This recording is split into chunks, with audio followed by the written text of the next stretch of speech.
Si t'as déjà eu ce sentiment d'être à côté de ta vie, sache que t'es pas seul. Cette interview, c'est justement un parcours de vie semé de choix difficiles, de détours et de prises de conscience. Aujourd'hui, on vous partage le chemin de Marion, la fondatrice de Sweetink, pour comprendre ce qu'il y a derrière la création du studio. Si t'es en train de chercher ta voie ou simplement une manière plus juste de vivre, tu risques de te reconnaître. Bienvenue dans ce nouvel épisode, bonne écoute. Tu te souviens du moment où tu as utilisé ta première machine de tatou ? Oui, je me souviens. T'étais où et ça t'a fait sentir quoi ? Quand j'ai acheté ma première machine, j'étais sur Paris pendant ma prépa. Donc j'étais dans mon logement étudiant. Et en fait, voilà, j'avais passé mon été à travailler. Et j'ai pu du coup économiser mes petits sous pour m'acheter ma première machine. Et donc, grâce à ça, j'ai pu tatouer tout mon étage dans mon logement étudiant à l'époque. J'avais toute une ribambelle d'antillais qui aimaient bien se faire tatouer, pas forcément des grandes œuvres, mais le fait de se faire tatouer. Et je me souviens à l'époque, d'ailleurs en prenant du recul, je me dis mais j'avais quand même de l'audace. Quand j'ai commencé à tatouer, j'ai imprimé des petits papiers que j'ai mis dans toutes les boîtes aux lettres de mon logement étudiant en disant je débute le tatou, j'ai besoin de m'entraîner, si vous voulez des tatous pas trop chers, ou voilà, en gros ça payait le matériel, je suis là, chambre 400, je sais plus quelle chambre j'étais, 432, voici mon numéro.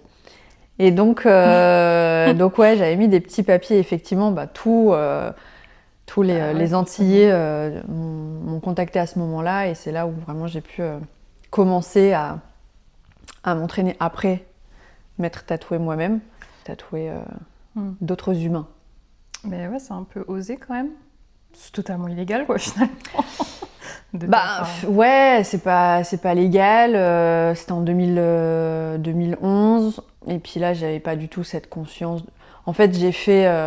je voulais tester, c'est un début de tatouage classique, j'ai envie de dire. Mon idée, c'était vraiment ça, c'était de pouvoir pratiquer, en fait. Là, j'étais pas du tout dans l'optique que je suis en train de développer là maintenant. C'était comment je peux faire pour m'améliorer. Et au final, quand je vois les tatouages que j'ai faits à cette époque-là, il n'y a pas de cicatrices, c'est quand même assez propre. Donc là, il y a un truc de... Je suis pas peu fière, c'était quand même cool, quoi. Donc voilà... Bien sûr, on remet les choses dans le contexte. Je tatouais dans ma chambre. J'avais tout. J'étais partie à Eurotribal à Paris justement pour m'acheter tout le matériel. Je me souviens débarquer chez Eurotribal en me disant oui, voilà, je commence le tatou. Vous pouvez me faire un kit de démarrage. Et donc l'alimentation à l'ancienne, le truc qui était hyper lourd. Avec ma première machine, ma première traceuse, parce que j'avais pas les sous pour m'acheter une machine pour ombrer, pour remplir. Donc je faisais que des lettrages au début. Et puis c'est comme ça que j'ai commencé, quoi. Et qu'est-ce que tu allais chercher à travers le tatou ? Il y a plusieurs axes en fait. Moi j'avais besoin et envie de sortir un petit peu du lot. Parce que durant mon année de prépa, j'avais le choix de choisir plusieurs écoles après. En fait je me rendais bien compte que... alors oui, le côté créatif, artistique de l'école était hyper intéressante, mais c'est pas ça qui foncièrement me faisait vibrer. Donc en parallèle, je développais mes dessins et je tatouais. J'avais vraiment à l'époque envie de m'améliorer en fait dans la technique. J'étais vraiment dans cette optique-là en fait, de pouvoir prendre le plus de personnes possible, que l'argent que je me faisais en tatouant, ça allait me permettre de m'acheter mes prochaines machines, de pouvoir acheter d'autres produits, etc. et de faire ce roulement-là. Pour pouvoir continuer, en fait. J'étais vraiment là-dedans. Ok, donc c'était vraiment tatouage basique. Ouais, basique. Okay. Du coup, tu as bossé en Belgique après ça. Après, ouais. Et tu m'avais dit un jour que cette expérience-là t'a fait te rendre compte de ce que tu voulais pas. Pourquoi ? Qu'est-ce qui s'est passé, en fait ? En fait, quand je suis revenue, donc ça c'était à Paris, je suis remontée dans le Nord, et à la suite de ça, il fallait bien que je fasse quelque chose, et j'avais vraiment envie de développer ce tatouage. Donc j'ai cherché des studios de tatouage pour, entre guillemets, faire mon apprentissage. Et du coup, j'ai trouvé un shop du côté de Mons. Et effectivement, alors j'ai appris, c'est eux qui m'ont permis de faire mes premières armes et de vendre mes premiers tatous, que des personnes payent vraiment pour que je les tatoue. Et en fait, oui, j'ai appris... En fait, sans avoir à l'époque encore mon stage d'hygiène, il y avait des choses au niveau hygiène qui n'étaient pas très clean. Ou sans même avoir son stage, on se rend bien compte que, bon, à l'époque, je tatouais avec des buses en acier. Donc c'était pas, il fallait les stériliser, etc.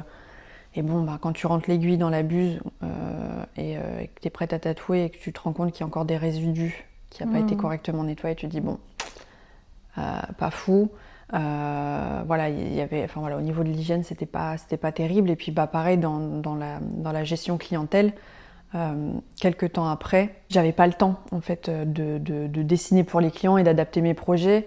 Parce que il fallait faire du chiffre et c'était client sur client. Donc vu que j'étais là que les week-ends, il fallait que je fasse le plus de monde possible parce que le patron, voilà. Et donc c'était l'assistante qui prenait rendez-vous, qui préparait les dessins et moi en fait j'étais juste là pour les réaliser sur la peau, quoi. Okay. Et quand les clients venaient dans ma salle, je discutais avec eux, il y avait des choses qui avaient besoin d'être réadaptées. Donc c'est ce que je faisais avec eux, et pour moi c'était déjà dès le début hyper important de pouvoir personnaliser les choses et de le faire dans un environnement le plus propre possible, quoi. Mais ce shop-là, il partait du principe que l'assistante, elle te fait le dessin, tu le vois le jour J et puis basta, quoi. Ouais, c'était comme ça. Okay. En fait, j'étais là que 2 jours par semaine. Okay. Donc les vendredis, samedis, intérimaire, je crois que je gagnais 60 € par jour. 60 € par jour ou par semaine, je sais plus. Mais j'espère par jour, ouais. Ouais, mais je crois même que c'était par semaine parce que ça me payait même pas mon essence pour y aller. Ensemble, je pense qu'on était là-dessus. Bref, et donc ouais, c'était vraiment la manière de faire. Moi, à l'époque, c'était l'opportunité pour moi de pouvoir travailler dans un salon. Et tant que je pouvais tatouer, moi ça m'allait à l'époque. Bon, ça n'a pas duré longtemps parce qu'effectivement, on se rend compte que faire à l'époque, j'habitais sur Valenciennes, je crois. Et bref, donc quand j'ai vu que moi je pouvais pas vivre, c'était compliqué. Ouais. Du coup, j'ai arrêté, quoi. Et du coup, t'es passée par plusieurs lieux. Du coup, il y a eu ton appart, le barbershop. Du coup, c'est à Lille. Mais du coup, celui de Belgique, c'est entre les deux. C'était donc j'ai fait la Belgique. Après, j'ai arrêté, donc j'ai tatoué un petit laps de temps chez moi. Ok, donc l'appart. L'appartement. Okay. Et en fait, j'ai bien vite compris que accueillir des gens qu'on connaît pas chez soi, c'est pas forcément l'idéal, parce que tout le monde n'est pas forcément bienveillant. Et d'ailleurs, c'est comme ça que j'ai rencontré mon ex, qui m'a proposé du coup de pouvoir aller travailler. Enfin voilà, il m'a libéré je crois que c'était un 5 mètres carrés dans l'arrière pièce de son barbershop pour commencer à tatouer un peu plus professionnellement. En tout cas, je ne tatouais plus chez moi et j'avais un lieu pour recevoir mes clients de l'époque, quoi. Okay. Donc ça a été pour moi un premier tremplin pour me développer et pour ne faire que ça. Donc là, à partir de ce moment-là, ça a vraiment été mon métier, mon job à temps plein, quoi. Ok, ouais. Du coup, il y a eu l'appart, le barber et après ton premier studio à Wattignies, je crois. Exactement. C'est quoi que tu cherchais à chaque étape ? Ça a été à cette époque-là, ça a été de me professionnaliser. Ça a été vraiment des étapes. Une fois le barber, quand j'ai fini cet épisode-là, il y avait des choses avec lesquelles j'étais plus trop en accord. Déjà l'environnement, j'avais besoin de plus de calme, d'avoir un peu plus d'espace, parce que tatouer dans 5 mètres carrés, c'est pas évident. Enfin, de tout faire même dans 5 mètres carrés. Et ensuite, donc j'ai pris mon premier shop privé. On était sur une 30aine de mètres carrés et avec un jardin. Donc c'était mon espace en fait, c'était mon truc à moi où j'avais besoin de rendre de compte à personne. Effectivement, à l'époque, j'avais envie vraiment de me professionnaliser, de faire les choses comme j'avais envie de le faire et de le développer à ma manière en fait. Et ça a vraiment très bien fonctionné parce que j'ai vite explosé. J'ai eu du monde. D'ailleurs, sur ce petit studio privé, je suis restée 1 an et demi. Et ensuite, j'ai créé le studio Sweet Ink là actuel, quoi. Du coup, tu as créé le studio à 27 ans, il me semble. Ouais. C'était quoi ton rêve à ce moment-là ? Et qu'est-ce qui t'a poussé à créer le studio, en fait ? En fait, quand j'ai commencé le tatou, je m'étais dit, à 30 ans, je veux un studio de tatouage à mon image et de pouvoir accueillir du monde, des guests et de pouvoir faire en sorte que Voilà, il y avait ce côté aboutissement en fait. Et c'était pour moi, voilà, à 30 ans. Et en fait, donc à 27, j'ai rencontré mon ancien manager de l'époque. Lui était manager d'un magasin de sport, enfin bref, c'était son métier en fait de manager. Et il a travaillé dans d'autres studios de tatouage et à un moment donné, on a travaillé ensemble. Et donc il m'a tout de suite mis cette idée de on pourrait créer un shop ensemble en fait. Toi tu t'occuperais de la partie tatou et moi je m'occuperais de la partie gestion, t'as rien à gérer. T'as juste à tatouer, t'as déjà ta clientèle et moi je développe. Donc à l'époque en fait j'étais tatoueuse, autodidacte, je savais pas ce que c'était gérer un shop, je savais pas. Donc à l'époque je me suis vraiment beaucoup reposée sur lui en me disant je lui ai fait confiance, c'est lui qui gère, il sait mieux que moi, je le laisse driver. Donc je me suis un peu laissée porter. En fait, il m'a un peu vraiment tirée dans cette aventure-là, ou poussée, ou en tout cas voilà, on s'est accompagnés. Mais il y avait dans la manière où, dans mon positionnement en fait, ça me rassurait comme si il y avait une posture du sachant qui va pouvoir m'aider à mettre les choses en place. Et donc on est parti en ce sens-là. Lui, il a quitté le studio pour qui il travaillait pour venir à temps plein pour monter le projet. Et en fait, donc au fur et à mesure de la mise en place, trouver un crédit, trouver un lieu, avoir une équipe, ça demande quand même, ça demande de la réflexion, du temps et de l'argent. Et moi, j'avais un petit pécule de côté qui m'a permis du coup de pouvoir appuyer en fait la décision de la banque pour pouvoir lever ces fonds-là. Et en fait, à un moment donné. Une fois qu'on a eu donc l'équipe, donc moi j'ai pu amener 2 personnes avec qui je travaillais avant en guest, qui étaient motivées par l'idée. Lui, il avait aussi 2 ou 3 artistes de son ancien studio qui étaient aussi motivés par l'idée. On s'est dit ça crée déjà une équipe et on peut lancer le projet. Et en fait, donc moi j'avais ramené mon ami Archie pour pouvoir faire les plans, pour commencer les travaux, etc. Donc on avait quand même vraiment engagé des choses et le crédit ne tombait pas. Donc on avait trouvé le lieu, pas très loin d'ici d'ailleurs. Commencer les plans, voir un petit peu comment on pouvait organiser. Moi j'avais lâché en fait mon préavis de mon petit studio de 30 mètres carrés, donc j'étais lancée quoi. Et en fait, au fur et à mesure des discussions, des réunions qu'on a pu avoir, moi j'avais vraiment cette vision de je veux un studio pour pouvoir mettre à disposition un lieu pour que les gens soient à l'aise, pour qu'il y ait quelque chose d'humain. Et j'avais déjà en fait à l'époque cette vision de j'ai envie de faire les choses bien en fait. Et au fur et à mesure de la discussion, il y a une fois où il a parlé argent. Et il me demandait, il disait au niveau de l'association, tu restes majoritaire, je ne sais plus exactement combien. Et il me demandait je crois que c'était 4 000 € par mois de salaire dès l'ouverture. Et qu'il fallait que je mette un coffre-fort chez moi parce qu'on allait faire du cash à mort. Et en fait, je me suis dit waouh! On n'avait pas parlé de ça avant, mais en fait je suis pas du tout d'accord avec la manière de comment le studio allait être géré. C'était pas du tout la manière dont je voulais mettre les choses en place. Et donc j'en ai un petit peu parlé à mon entourage et on me dit mais Marion, tu sais qu'une association dans l'entrepreneuriat c'est pire qu'un mariage quoi. Là t'engages de l'argent, là j'allais lever 50 000 € pour mettre les travaux de crédit, donc c'est quand même lourd à mon nom. Et en fait à un moment donné je me suis dit maintenant en fait j'ai pas envie de m'engager là-dedans, je le sens pas. Donc j'ai dit stop en fait, j'ai arrêté la collab, j'ai dit écoute si c'est dans ces conditions-là, moi je marche pas. Donc je préfère qu'on arrête là. Et vu que la démarche de mon côté était déjà engagée, j'ai continué seule, donc il a récupéré ses artistes. Donc j'ai même pas eu le temps de leur parler, donc voilà.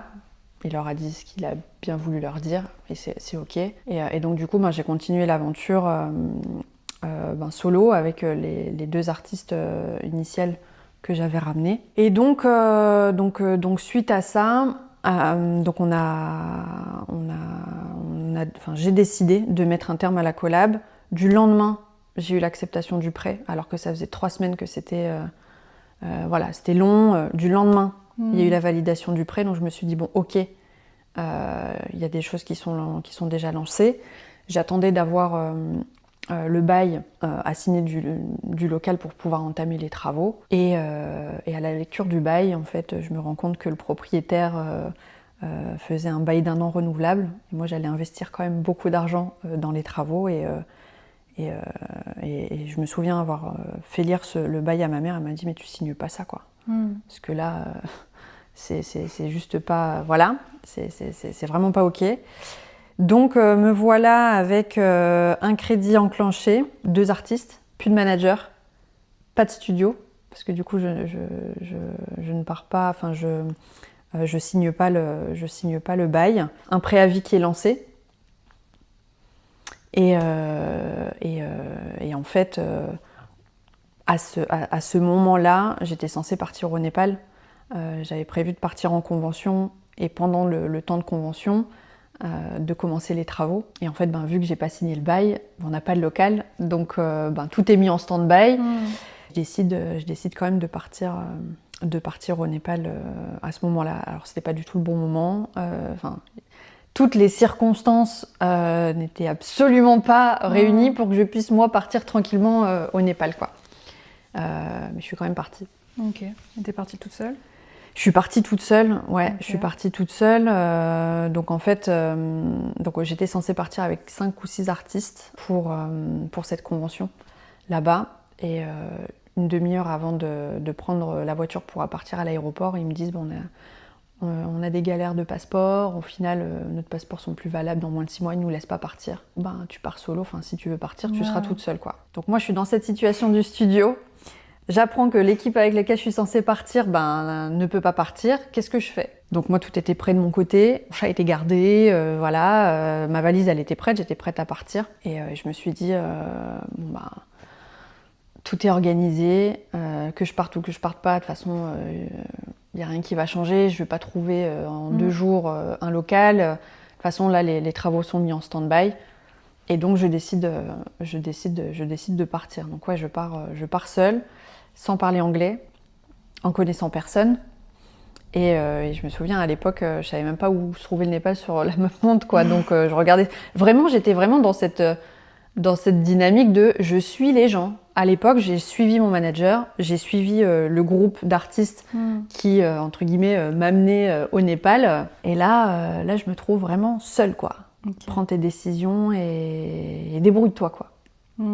Ouais, du coup, tu me dis que tu suivais en fait la masse. À la base, tu allais là-bas pour une convention, c'est ça? C'est ça.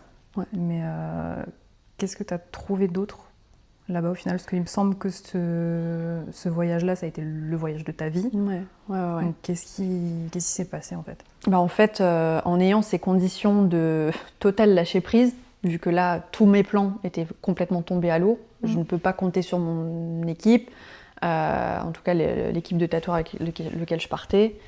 Tous mes plans ici étaient complètement... j'avais vraiment rebattu toutes les cartes.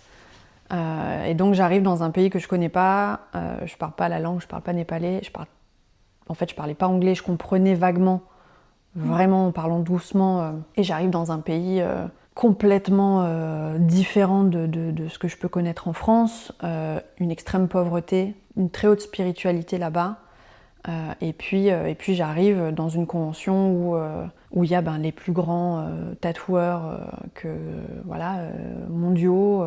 J'arrive dans un monde où moi je me sens toute petite, je me dis mais qu'est-ce que je fais là?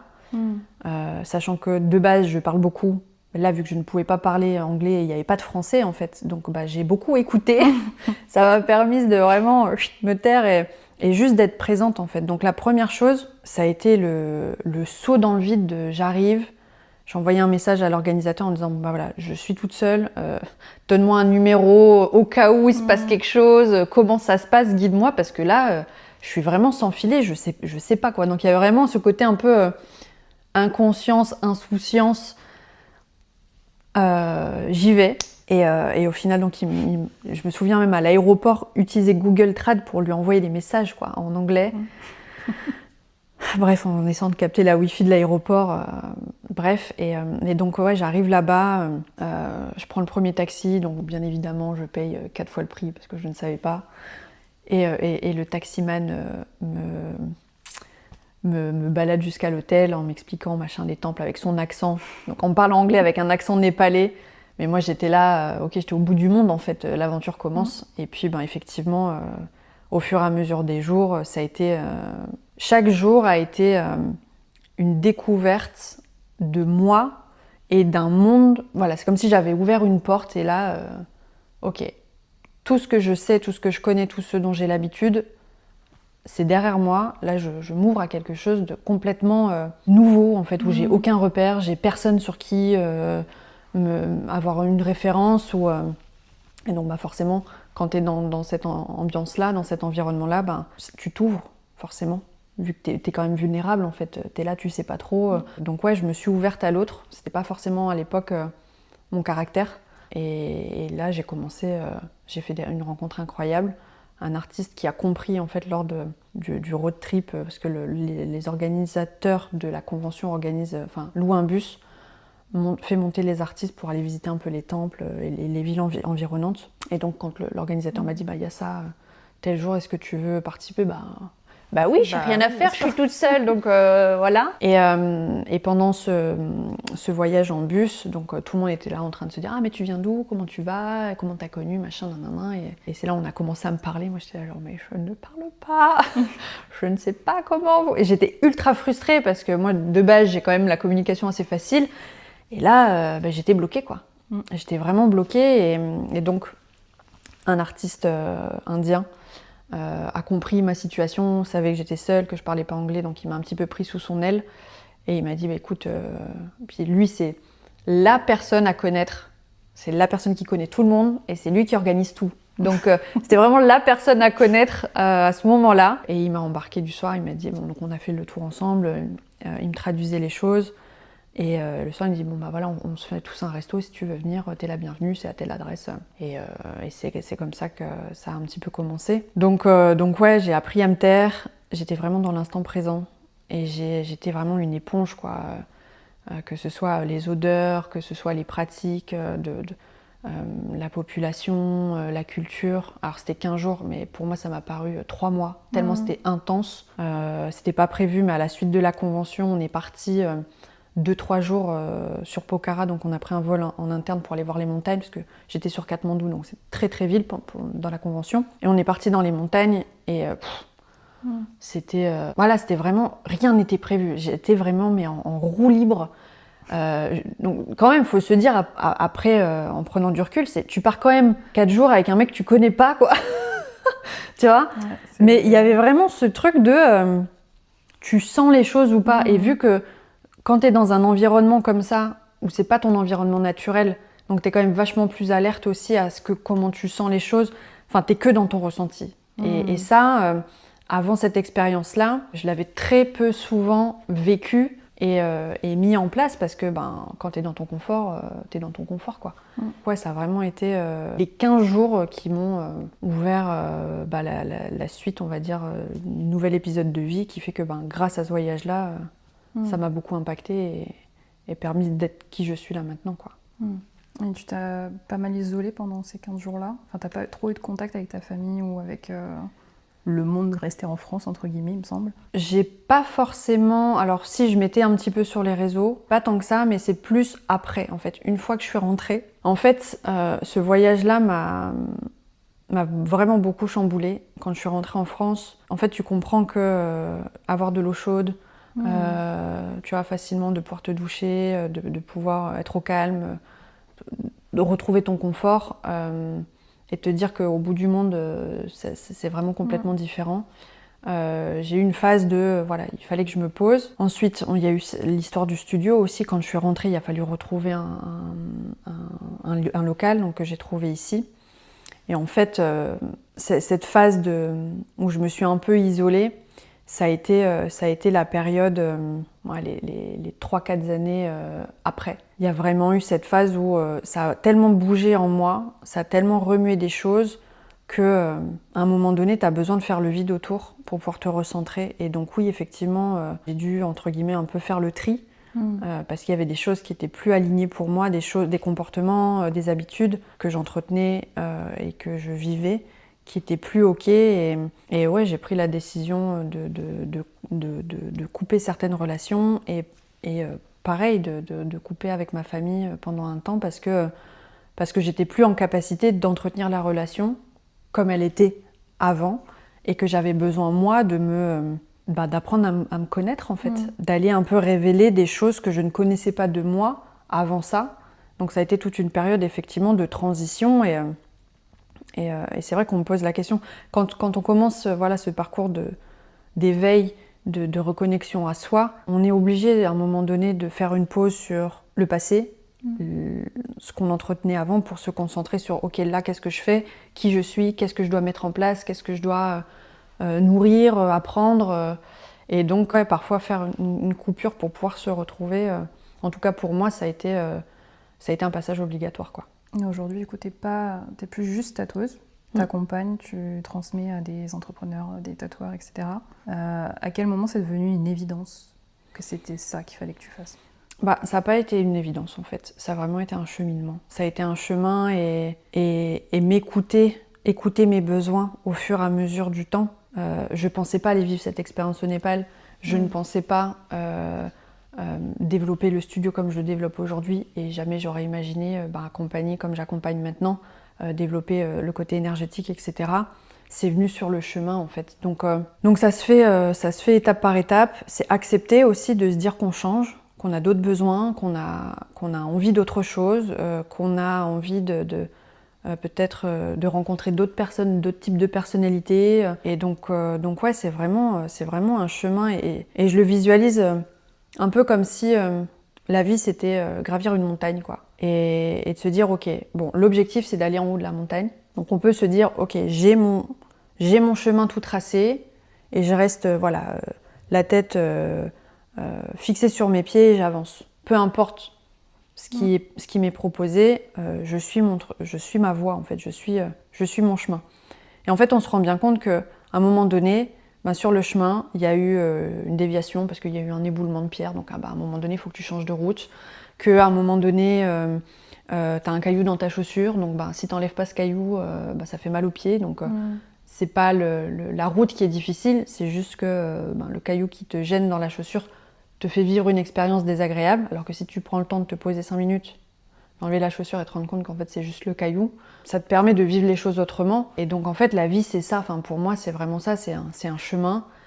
Sur le chemin, on a des déviations, on fait des rencontres, on peut aussi prendre le temps d'observer le paysage, on peut parfois avoir des périodes où on reste tête baissée, et parfois même si on se dit d'avoir une route toute tracée, un objectif clair, la vie te permet, te donne l'opportunité de vivre des choses auxquelles on ne pense pas, en fait. Jamais j'aurais imaginé en arriver là aujourd'hui, quoi. Quand j'ai commencé, si je me dis, si je parle à la Marion de 2011 en disant je suis de 20 et tu vas être comme ça, j'ai dit mais en fait t'es complètement taré, redescends, quoi.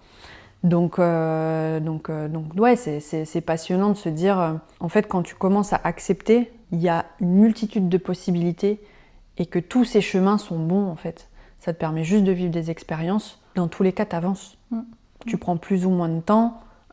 Tu peux rester à un moment donné là sur place pour approfondir cette zone et comme parfois juste y passer, quoi. Donc non, je m'imaginais pas ça et je suis même là en parlant, je suis assez surprise de la tournure que ça prend, quoi.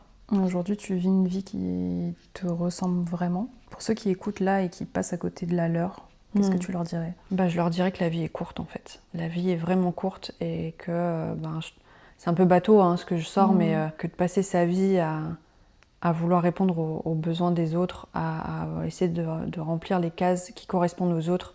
En fait, on passe à côté de la sienne, on s'empêche d'apprendre à se connaître, on s'empêche de vibrer des trucs, de vivre des expériences, qu'elles soient agréables ou non. Des fois, c'est pas forcément évident.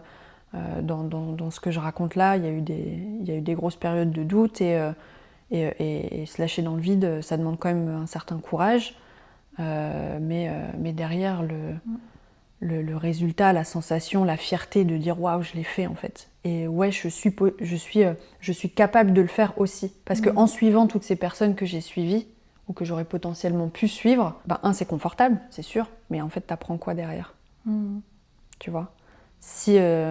Alors avec des on refait le monde, mais le fait d'avoir coupé la relation avec cet ancien manager, j'ai appris moi à développer là le studio, de pouvoir ensuite me rendre compte que être entrepreneur, avoir un studio de tatouage, ça demande des compétences, ça demande d'apprendre à gérer, à manager des gens, à gérer son organisation. C'est pas juste faire des dessins sur la peau. Si j'avais suivi ce groupe d'artistes, je me serais pas ouverte. J'aurais pas parlé anglais comme j'ai parlé anglais, ou en tout cas essayé de parler anglais, parce que je serais restée avec le groupe de français. Je me serais peut-être pas forcément ouverte à tous les autres artistes avec lesquels je me suis ouverte, et j'aurais pas vécu je serais pas partie à Pokhara, et j'aurais pas fait plein de choses. Donc ouais, le confort c'est bien, c'est confortable, mais c'est pas ça qui te permet d'apprendre à te connaître, de te découvrir. Et je me dis, bon, c'est quand même dommage, la vie, elle nous offre une multitude de possibilités. C'est comme si c'était un champ, tu peux cueillir ce que tu veux, donc vas-y, quoi. Au lieu de suivre le chemin tout tracé, voilà, c'est un peu... faut avoir un petit peu une âme d'aventurier aussi, mais pour toutes les personnes qui ont ça à l'intérieur, qui sentent que ça titille, il n'y a pas à hésiter, quoi. Il y a rien à... En fait, on risque rien. Au pire, tu reviens en arrière. Ouais, c'est vraiment ça que je dirais. En vrai, t'es pas obligé d'être aventurier et partir à l'autre bout du monde pour faire ton truc. Ça peut être des petits step by step, tu vois. Ah, bien sûr. Donc ça, c'est aussi à dire que t'inquiète, quoi. T'es pas obligé de... bien évidemment, on va pas changer de vie. Enfin, là, ce que je raconte, c'est des grosses étapes. Donc forcément, c'est, on va dire, les gros chapitres. Mais quand tu y es, t'avances un pas après l'autre. De toute façon, la montagne, tu sautes pas des kilomètres, c'est un pas après l'autre, quoi. Donc, mais genre, t'aurais pu ne pas aller au Népal au final, tu vois. T'aurais pu dire, oula, attends, non, je serai solo, c'est trop, tu vois. J'aurais pu ne pas y aller, j'aurais pu... du coup, ça m'aurait empêché de vivre tout ça, et j'aurais eu une vie complètement différente. Parce que j'aurais été dans mes inquiétudes de, il faut que je trouve un studio, comment je vais faire, et machin. Donc dans ce stress et cette anxiété, alors ce qu'il faut savoir, c'est que quand je suis rentrée du Népal, il me restait 15 jours. Vraiment, j'avais 2 semaines pour trouver un local. J'ai fait 4 visites et j'ai trouvé celui-là, et on a lancé les travaux, et pour pouvoir ouvrir dans le temps imparti, parce que le temps de faire les travaux et moi de lâcher mon ancien local, la période était courte, je crois que j'avais 1 mois ou 2 max. Et on a réussi, ça n'a pas été simple, mais on a réussi à ouvrir au moment prévu, quoi. Donc oui, après, bien évidemment, voilà, comme je dis, avec des si on fait le monde, on fait les choses à son niveau. Moi, là, ça s'était présenté comme ça, et généralement, la vie, elle te met sur le chemin des choses que tu es prêt à mettre en place, à te lancer. En fait, c'est des propositions. Tu sais, c'est comme si on sème des graines, donc à toi de choisir quelle graine ou quelle carte tu veux jouer, en fait. Il n'y a pas de bonne ou de mauvaise décision, c'est juste des expériences et des aventures, quoi. Merci. Plaisir.